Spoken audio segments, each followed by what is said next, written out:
Merci, bonsoir. Bonsoir à l'heure algérienne et bonjour à l'heure canadien, aux Canadiennes. Donc, je vous remercie tout d'abord pour l'invitation et je tiens à remercier toutes celles et ceux qui ont contribué à l'organisation de ce colloque qui s'articule autour d'une thématique très importante et d'une brûlante actualité vu le contexte que nous vivons aujourd'hui. Euh, je pense que ce contexte le prouve davantage et je tiens à remercier Jean-Marc Larue, Philippe Djucanic ainsi que René Bourassa qui, lors des conférences d'Arcane, avaient soulevé un point important qui est la comparaison des sociétés. Et c'est à partir de là que je me suis inspirée de l'article et le fruit de cet article qui est la présentation d'aujourd'hui titré Tromper au nom de Dieu, les stratégies de tromperie religieuse d'Alger à Damas. Donc, il s'agit d'une comparaison de deux études de cas, à la fois l'Algérie qui a connu la radicalisation, voire le terrorisme pendant une décennie, par le Front islamique du salut, et je vais m'étaler davantage, ainsi que la Syrie en 2015. C'est-à-dire, je vais évoquer deux sociétés qui ne sont pas...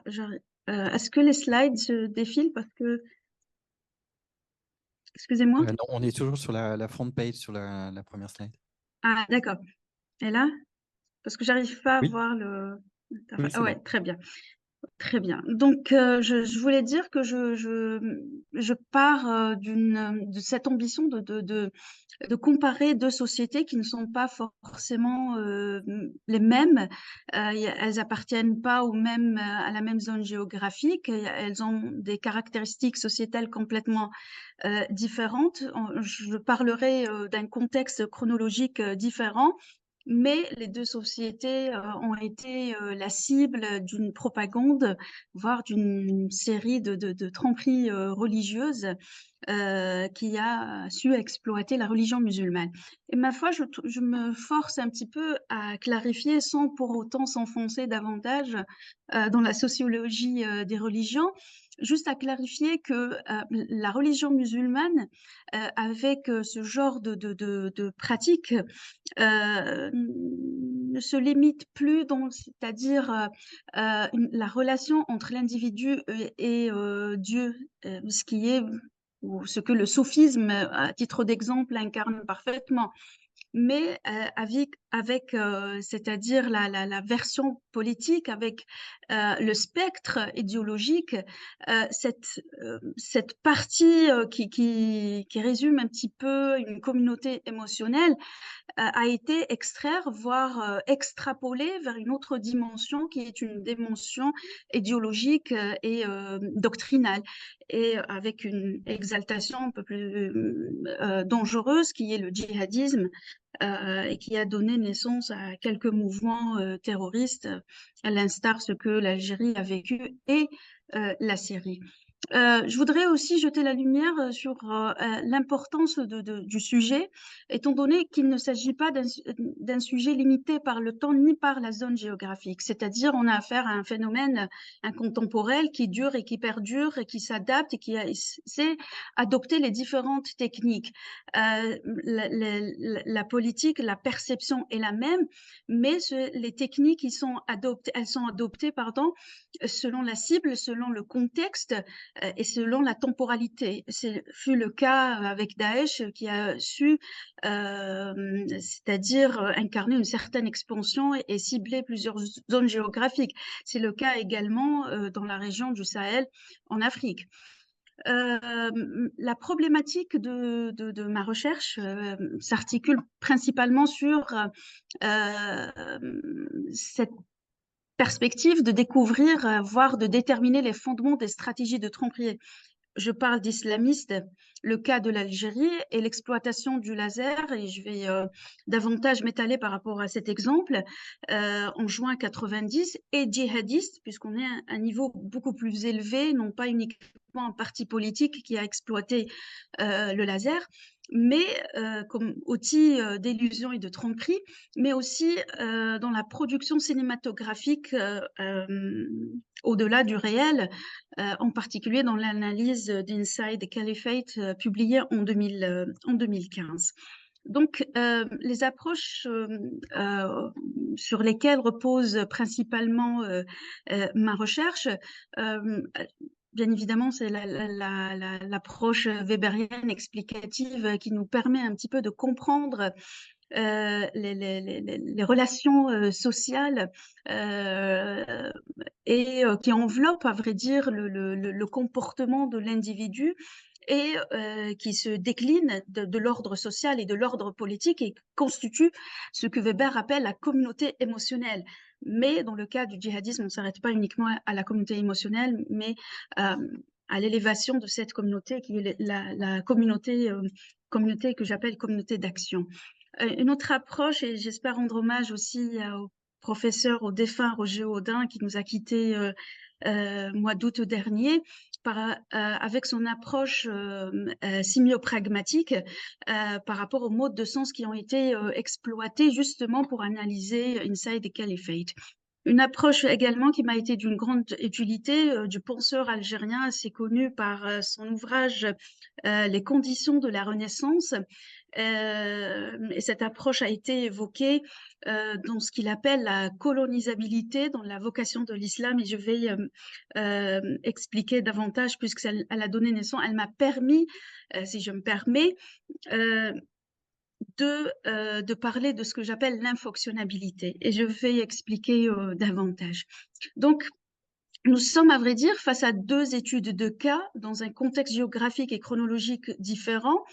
L'Algérie qui a connu la décennie du terrorisme, mais on se focalise principalement sur le 4 juin 1991 et 90, pardon, et Damas, principalement en Syrie, qui a connu ce que Haïssem Difraoui appelle le djihadisme reloaded, c'est-à-dire un djihadisme plus sophistiqué, plus en version 3D avec une production cinématographique hollywoodienne.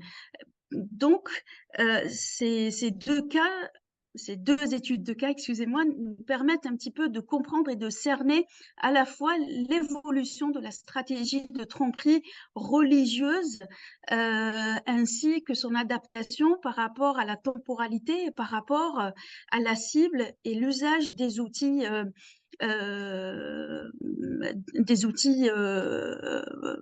c'est-à-dire digital par rapport à Daesh en particulier. Je commence par le premier point qui consiste, à vrai dire, la première partie de cette présentation, qui est la suprématie islamiste sur la sphère publique. Avant, j'avais publié un article sur Daesh comme étant un acteur numérico-médiatique et où j'évoquais également cette suprématie communicationnelle et d'œuvrer avec préméditation, puisque tromper justement, et d'ailleurs l'article de Shlomo Cohen dans Tromperie et manipulation explique parfaitement la subtilité entre la tromperie et la manipulation. Et du coup, la suprématie islamiste, la suprématie communicationnelle islamiste s'inscrit justement dans cet acte intentionnel. Et la plupart des collègues, ils ont parlé des fake news et justement cette préméditation de vouloir duper l'autre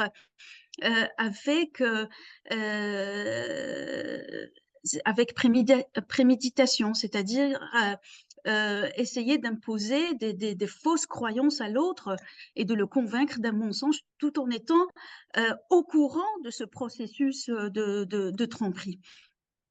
Alors, il y a un point aussi important dans cette suprématie islamiste dans la sphère publique, pas en termes abrahamassiens forcément, c'est qu'on parle d'une évidence religieuse, c'est-à-dire la religion telle qu'elle est exploitée par la propagande islamiste ainsi que djihadiste impose la religion comme ou exploite la religion comme l'unique vérité, comme la vérité de toutes les vérités, c'est-à-dire nul ne peut contredire cette religion. D'où la force de de ces stratégies de tromperie religieuse qui s'appuient, qui s'adossent davantage sur le côté sacré de la religion et l'incapacité de l'autre, en particulier dans certaines sociétés, et je veux revenir là-dessus aussi, de critiquer euh, la religion, après tout, qui ose critiquer Dieu. Donc, la sphère publique a été, si vous voulez, accaparée par une sorte de domination et structuration qui sont aussi les deux points évoqués par Habermas, euh, c'est-à-dire la tromperie religieuse a, a su comment dominer, comment restructurer la sphère publique en imposant la religion comme unique vérité et en s'accaparant éventuellement de l'interprétation des textes religieux et de la compréhension des textes religieux. Mais d'un autre point, cette domination et cette structuration a été également incarnée par ce que Arendt appelle la publicisation, c'est-à-dire une omniprésence sur la sphère numérique, puisque Arendt nous explique que uniquement ceux qui ont une présence permanente sur la sphère publique ont le droit de dominer la sphère publique. Donc, ce qui a été bien compris et bien saisi pardon, par les autoproclamés de la tromperie religieuse. J'anticipe un petit peu, si vous permettez, les étapes, en parlant d'une notion que j'ai créée. Il ne s'agit pas de créer des notions pour les créer, comme le dit si bien Michel Serres, mais c'est davantage de s'attarder sur les phénomènes pour mieux les comprendre et mieux les cerner. Donc, l'infonctionnalité, qui est une notion que j'ai élaborée à travers mes recherches sur l'infox et ou ce que j'appelle le paysage de l'infoxène imposé par la propagande religieuse et inspiré par Melk Benabi, qui parle, lui, par contre, de colonisabilité. Il dit que certaines sociétés, s'ils étaient colonisés, parce qu'à la base, il y avait une sorte de renversement de valeurs sociales qui les ont rendus colonisables. Et par conséquent, donc en extrapolant son approche, il s'avère que certaines sociétés qui n'ont pas forcément, et là le chercheur, le professeur Benantar à Paris 8 parle que la société algérienne, à titre d'exemple, n'a pas pu exercer suffisamment son esprit critique. On ne leur a pas donné la chance, on lui a pas donné la chance d'exercer suffisamment l'esprit critique et par conséquent, on a plus, si vous voulez, une société qui a un esprit vulnérable à toute tentation, bien que dans le traité, petit traité de manipulation, on dit que toute personne est susceptible et perméable à toutes sortes de manipulations. Et je reviens à l'exemple, après avoir un petit peu donné un éventail sur le socle de l'état de l'art. L'Algérie, le 4 juin 1990,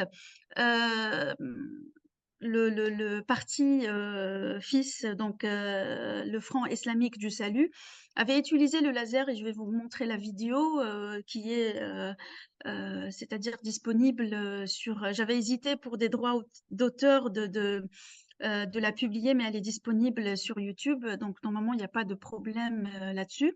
Et donc ce parti-là avait utilisé le laser pour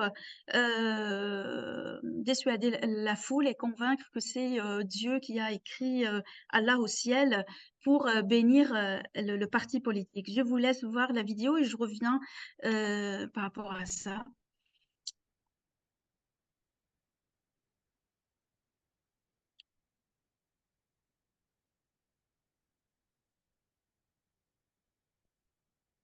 On n'a pas de son. Peut-être c'est normal. Il y a un problème? On n'a pas de son. Est-ce qu'il devrait y avoir une bande son? Oui, effectivement, oui. S'il n'y a pas, c'est pas grave, hein. Je peux éventuellement. Commenter, peut-être, oui, un commentaire Oui, oui, on est voilà, preneur. voilà, je vais juste voilà, c'est pas grave. Et voilà, donc la vidéo, comme je l'ai mentionné, elle est disponible sur YouTube. Et ça fait un article qui a fait à l'époque le buzz publié par Le Monde, Dieu est grand et le laser est son prophète. Donc le laser a été utilisé par le parti politique qui est le Front islamique du salut, en écrivant Allah au ciel et faisant croire à la foule au stade de Saint-Juillet, notez-le bien, qui comptait plus de 80 000 c'est-à-dire personne présente et qui a cru à cette illusion, croyant que c'est une illusion, voire un miracle divin pour bénir le parti islamique. Donc, cet exemple, et je tiens ma foi à le préciser, c'est-à-dire un exemple qui a marqué la manipulation, voire ces stratégies de tromperie et qui a par la suite créé une société parallèle en Algérie et un certain, ce que Arendt appelle le cercle de fer. Donc, je ne parle pas du film sorti en 1978, je parle de cercle de fer où la violence est à l'extrême entre deux groupes au sein de la même société et qui a engendré et qui a causé 200 000 morts à Alger en Algérie. Donc, cet exemple incarne ce que Lippmann appelle siphonner les émotions. Et comme la religion, c'est-à-dire s'adresse plus au cœur qu'à l'esprit, il était facile, après avoir exploité un phénomène sociétal très important que l'Algérie avait connu, c'est ce qu'on appelle les hétistes, ou ce sont les chômeurs. On les appelle hétistes, c'est par rapport au mur. Euh, c'est le fait de s'adoucir sur les murs. On les appelait ainsi. En arabe, c'est le mur. Et ainsi, l'exploitation de la mosquée par rapport au fond et par rapport au recrutement. C'est-à-dire, je reviens à l'idée de la publicisation, c'est-à-dire l'omniprésence dans la sphère publique et ces chômeurs qui étaient dans un vide total et exploiter ce vide. Et comme le dit si bien Arendt, c'est dans le vide que s'installe le mal. Et ça engendrait une foule qui est incapable de juger ce qui relève de l'illusion, ce qui relève de la tromperie et ce qui relève voire de l'imagination. Donc, il est important aussi de souligner qu'après 5 mois, c'est-à-dire le 1er novembre 1990, l'armée a essayé à reproduire la même scène. Malheureusement, j'arrivais pas à avoir les images, la vidéo en question. Et elle a essayé de reproduire la même scène en utilisant le laser, en reproduisant quelques slogans tels que Vive l'Algérie, gloire à nos martyrs. Et 5 mois après, pourquoi? Tout simplement parce que, selon les sources que j'ai interrogées, était préférable c'est-à-dire cibler le maximum de masse qui a été affectée par cette illusion. Malheureusement, ça n'a pas marché, dû à la possibilité, dû à une certaine domination de la sphère publique, délégitimer l'ennemi, infidèle, tyran. Moi-même, j'étais nommée dans les cours d'être les enfants d'infidèles parce que mes parents ne parlaient pas l'arabe classique. Et une division totale de la société qui est croyant, qui ne l'est pas, et imposer un certain vocabulaire tel que les tyrans. On n'a pas entendu ce vocabulaire pendant la propagande djihadiste en Syrie, mais les tyrans qui sont les journalistes francophones, qui sont les profs qui enseignent le français, les militaires, les profs de sport. Donc, c'était un vocabulaire qui cible une classe et un groupe, pour reprendre la définition qui a été donnée juste avant moi, un groupe social bien déterminé et une domination de la vérité, s'accaparer de la vérité, puisque celui qui domine la vérité, c'est la vérité divine. La preuve, la post-vérité, et c'est l'un des dangers c'est-à-dire l'un des points le plus dangereux, et Julien Pain d'ailleurs il avait mentionné, c'est-à-dire des fois même avec du fact-checking, et la reproduction du laser, elle peut aussi s'intégrer, on peut l'introduire dans une sorte de fact-checking qui a été réalisé. Mais la post-vérité, quand on est idéologiquement endoctriné, il y a comme une sorte de rejet à toutes sortes de vérités. La preuve, les élections du 26 décembre 1991 ont été remportées par le FIS avec un taux de vote de 54%. Et on voit dans cette image comment les versets religieux ont été exploités alors que la constitution algérienne ne le permet pas. Et on voit par la suite, quand l'armée a renversé le parti du Front islamique du Salut, comment la presse du FIS avait exploité, on voit ici le titre, je me permets de le traduire, on n'a pas de gloire parce que les dirigeants de l'armée euh, ont quelque part déçu les musulmans et encouragé les communistes. Donc on voit ici cette manipulation, donc celui qui est contre le Fils est contre Dieu et contre tous les musulmans dans le monde entier et pas uniquement en Algérie. Hein. Je reviens au deuxième exemple et je vais essayer de faire vite en espérant que je vais pas trop déborder. Donc, Inside the Caliphate, là, on est à un niveau plus élevé par rapport à ce que l'Algérie avait connu. Pour la simple raison, et c'est là, je pense, cette mouvance et cette adaptation, si je me permets, de la tromperie qui, à vrai dire, qui a toujours existé, mais qui s'adapte et qui se colorie selon la cible et selon le besoin et les aspirations de la cible. On constate ce que j'appelle the seven pillars, la maîtrise de l'outil digital, la maîtrise de la production cinématographique, la maîtrise d'un langage et qui permet justement l'appropriation de l'imaginaire du spectateur. Et ici, on parle de spectateur. Daniel Dayan, d'ailleurs, dans son ouvrage La terreur du spectacle, justement, explique davantage comment aujourd'hui, à travers les médias, on arrive à mettre les scènes d'horreur comme une sorte de spectacle.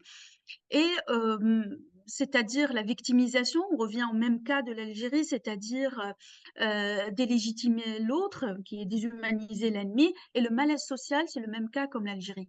C'est-à-dire il y a de convergence avec une réadaptation, avec l'outil nécessaire.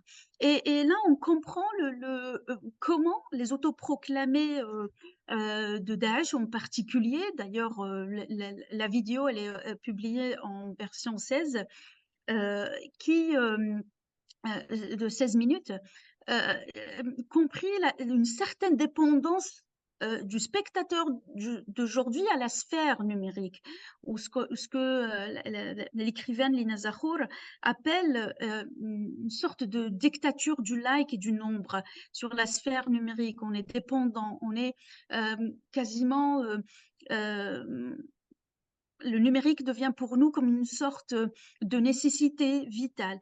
Et une absence de la vie privée, c'est-à-dire la mise à nu de l'individu dans la sphère numérique et qui est exploitée justement par les autoproclamés de la stratégie, les autoproclamés des stratégies de tromperie religieuse qui arrivent à faire une sorte de profiling de la cible. Les modes de sens que Roger Audin avait précisé et qui a d'ailleurs laissé une certaine flexibilité pour en rajouter d'autres, permettent justement de comprendre le processus d'influence et de comprendre aussi les fondements d'un discours qui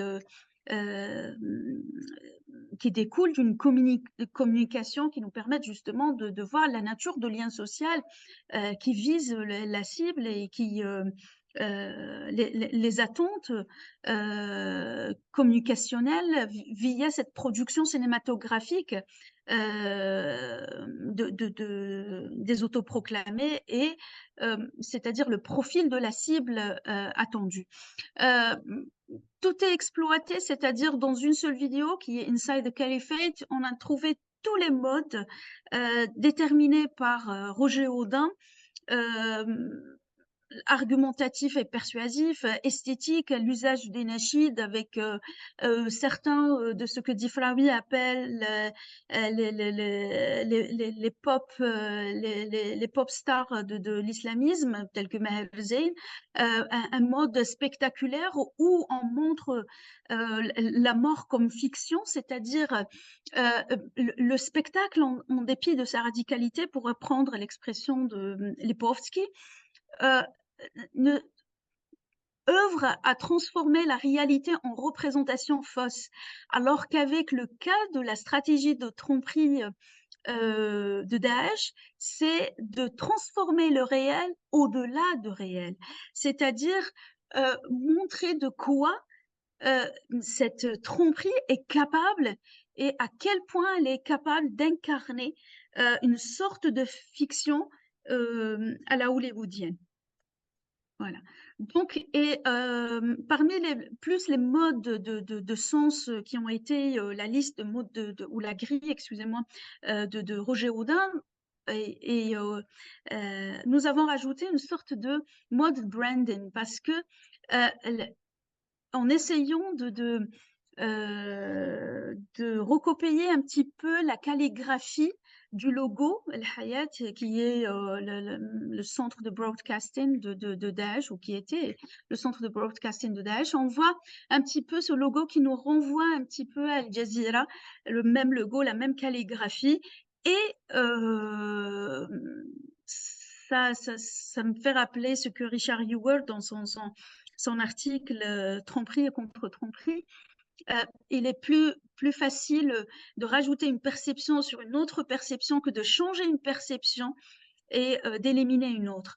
C'est-à-dire d'imposer une perception et d'éliminer une autre. Et la subtilité aussi, c'est-à-dire le fait de s'accaparer de la vérité, c'est aussi la domination de la langue arabe qui est assez complexe et qui aussi renforce les stratégies de tromperie.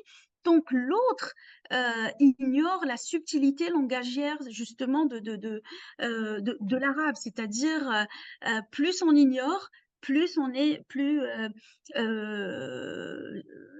c'est-à-dire une cible ou ce qu'on appelle en anglais sitting duck, une proie facile à ce genre de tromperie. Je ne vais pas m'attarder trop sur les cibles, puisqu'il y a 2 cibles et l'objectif principal, c'est de créer une sorte de société parallèle hors l'ordre public établi, c'est-à-dire une communauté émotionnelle qu'on incitera au fil des temps, c'est-à-dire maintenir une communauté émotionnelle pour que dans le temps où moment M deviendra aussi une communauté d'action. Je reviens aussi à cette triade qui est importante et je m'approche de la fin de ma présentation. J'appelle aussi la pré-vérité, c'est-à-dire le fait que l'exploitation de la religion ainsi que son interprétation, ainsi que la décontextualisation de certains versets du 7e siècle, qui sont réimposés à une phase, à une temporalité qui n'est pas en parfaite adéquation, nous incite à parler de cette pré-vérité, c'est-à-dire la religion, elle s'impose comme une vérité absolue et on ne peut pas la contredire et par la suite, on développe une sorte d'infonctionnalité, c'est-à-dire une adhésion à tout ce qui est dit, à tout ce qui est interprété, y compris le mensonge et la tromperie. Et par la suite, cette Pardon, communauté... Marie, est-ce Oui, que on approche, on est passé oui, oui, les 20 minutes, oui. voilà, je vous invite Ah, à excusez-moi. conclure. Voilà, je vais conclure et par la suite aussi cette possibilité et la tromperie qui sert à trouver une sorte de synergie entre les 2. Je voudrais juste conclure avec certaines conclusions parce que c'est il y a un courant actuellement en Afrique où on essaye un petit peu d'exposer le phénomène, mais aussi d'exposer les solutions et c'est d'aller vers l'empowerment du fact-checking, et de l'autonomie critique. Il y a beaucoup de choses qui se font actuellement, que ce soit dans le monde arabe avec Heritage ou avec Educ Media et de mon collègue Blaise Pascal Anzengo au Cameroun.